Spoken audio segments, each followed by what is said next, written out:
మన ప్రభు అయిన యేసుక్రీస్తు నామములో మీకందరికీ వందనములు. ఈరోజు దేవుని వాక్యము పరిశుద్ధ స్థలముల్లో నుండి ఆయన నీకు సహాయము చేయునుగాక, సియోనులో నుండి నిన్ను ఆదుకునుగాక. కీర్తనలు 20వ అధ్యాయము 2వ వచనము.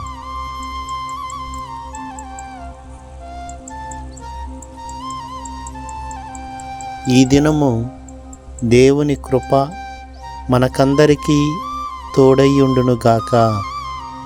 ఆమేన్.